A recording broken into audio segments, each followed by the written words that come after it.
Hello guys, welcome to truth master. నేను మీ శివ.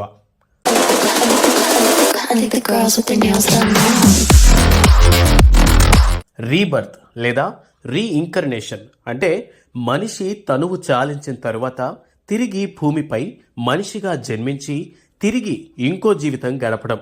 ఇది విశ్వాసం కోవలోకి వస్తుంది. పునర్జన్మ అనే పదం వినగానే మనిషికి తన ప్రస్తుత జీవితం మొదటిది అనే భావన స్ఫురిస్తుంది.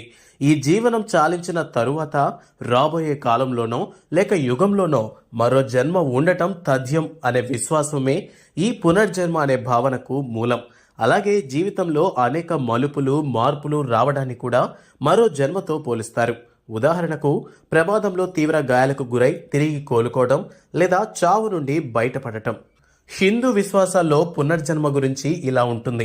మనిషి పాత చొక్కా విడిచి కొత్త చొక్కా వేసుకున్నట్లు ఆత్మ శరీరము నాశనమైన తరువాత కూడా మరొక పుట్టుకతో మరొక శరీరముతో పునర్జన్మ పొందుతుందని హిందువులు నమ్ముతారు.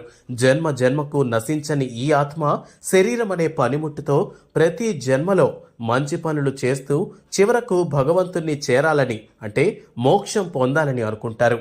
పునర్జన్మ కలగకుండా మంచి పనులు చేయడమే కాక తపస్సు చేయడం, తీర్థయాత్రలు చేయడం చేస్తారు. కాశీకి వెళ్లి అక్కడే మరణించిన పునర్జన్మ ఉండదని నమ్ముతారు. ద్విజుడు అంటే 2 జన్మలెత్తినవాడు. యజ్ఞోపవీతం ధరించడం రెండో జన్మతో సమానమని కొందరి అభిప్రాయం. అలాగే ప్రసవించడం స్త్రీకి పునర్జన్మ వంటిదని నమ్ముతారు.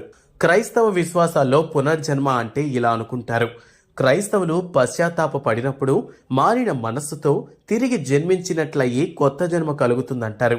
అలా తిరిగి జన్మించిన శిశువులా అయిన వారే దేవుని రాజ్యంలో ప్రవేశిస్తారు అని యేసుక్రీస్తు బోధన. ఈ ప్రకారం క్రైస్తవంలో ఈ జీవితంలో తనువు చాలించిన తరువాత ఇంకో జన్మ లేదు.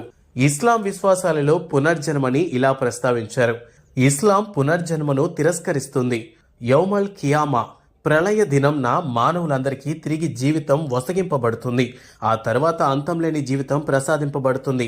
ఈ విషయాన్నే పునర్జన్మగా భావింపరాదనే విశ్వాసం ఇస్లాం బోధిస్తుంది. ముస్లింలలో కూడా తనాసికియా అనే తెగవాళ్లు ఆత్మ పునర్జన్మ ఎత్తుతుంది అని నమ్ముతారు. ఈ వీడియో చూస్తున్న మీకు పునర్జన్మ మీద నమ్మకం ఉందా లేదా అన్న విషయాన్ని కామెంట్ సెక్షన్లో చెప్పండి. మరిన్ని ఇలాంటి వీడియోస్ కోసం ట్రూత్ మాస్టర్ ఛానల్ని సబ్స్క్రైబ్ చేసుకోండి.